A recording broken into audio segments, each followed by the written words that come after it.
खरवार भोक्ता समाज विकास संघ केंद्रीय समिति द्वारा राजभवन रांची के समक्ष महाधरना दिया गया।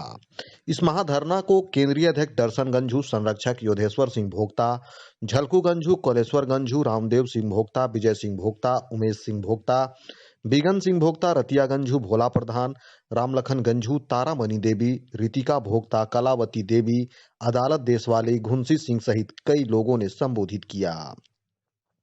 दर्शन गंझू ने कहा कि यह धरना प्रदर्शन संविधान अनुसूचित जातियां और अनुसूचित जनजातियां आदेश संशोधन विधेयक 2020 को लोकसभा के शीतकालीन सत्र 2021 में अविलंब दोनों सदनों में पारित करवाने हेतु राजभवन रांची के समक्ष एक दिवसीय धरना प्रदर्शन किया गया।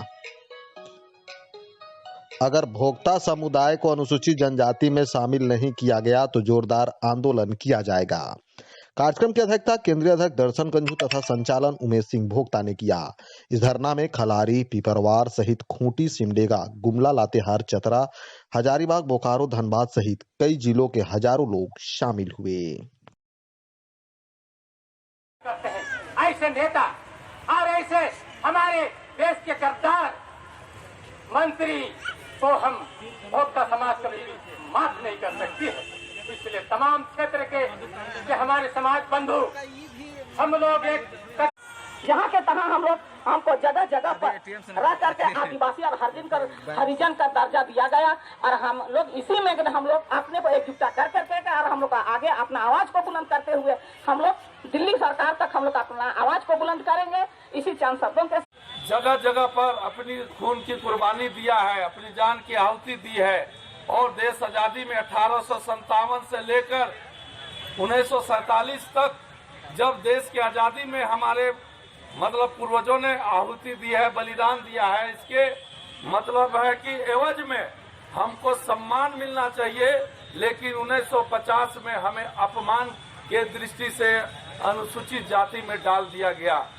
हमारी जो उपजातियां हैं उन उपजातियों को विभिन्न भागों में बांटकर हमारा शक्ति को छीन भीन कर देने का षड्यंत्र है।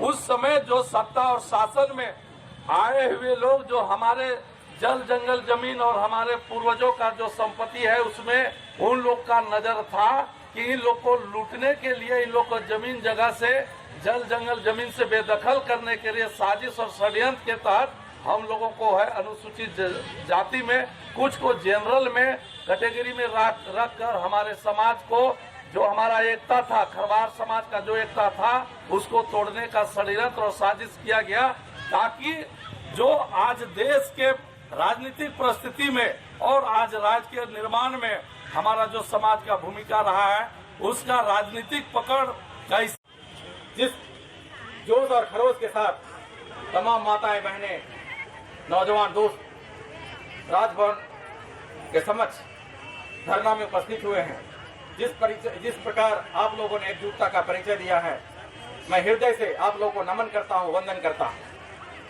मित्रों, आजादी के 74 वर्ष हो गए।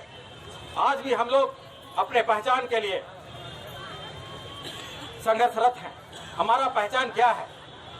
हम लोग क्यों आज राजभवन के समक्ष अपनी मांगों के लिए धरना में बैठे हुए हैं? इस पर गंभीरता पूर्वक विचार करना होगा। किस प्रकार इन 74 वर्षों में तमाम सरकारों ने अलग झारखंड राज हुआ तब से हमारा आंदोलन चल रहा है और इस आंदोलन को हम लोग दिल्ली तक पहुंचा चुके हैं।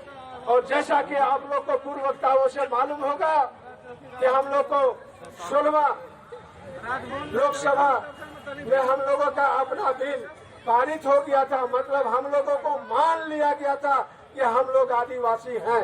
लेकिन किसी कारणवश आप लोग को पता होगा कि उस समय जब बिल आया उस टाइम में 8 राज्यों का साथ में हमारा बिल था और 4 राज्य का बिल पारित हो चुका। हम लोग आशान्वित रहे कि हमारा भी धीरे धीरे बिल आ जाएगा। ऐसा कहने का मतलब आपका तो जो हमारे माननीय जुएल उरांव मांग है आदिवासी। आज हम लोग जो पूर्वज जो शुरू से रीति रिवाज, खान पियन आदिवासी के जैसा हम लोग पूर्वज से भी निभाते आ रहे हैं, जिस ढंग से हम लोग के झारखंड में रीति रिवाज संस्कृति है, आज हम लोग के सरकार ने हम लोग के एसी का दर्जा रखे हैं। आज अगर सरकार से हम लोग भी पूछना चाहते हैं, अगर हम एसी है तो बताएं कि हमारा पैसा क्या है। आज हर जाति के, हर समाज के एक पैसा है। आज हमारा समाज के पैसा क्या है? इसलिए हम लोग के पैसा एक खेती बाड़ी है। आज जिस ढंग से हम लोग के रीति रिवाज में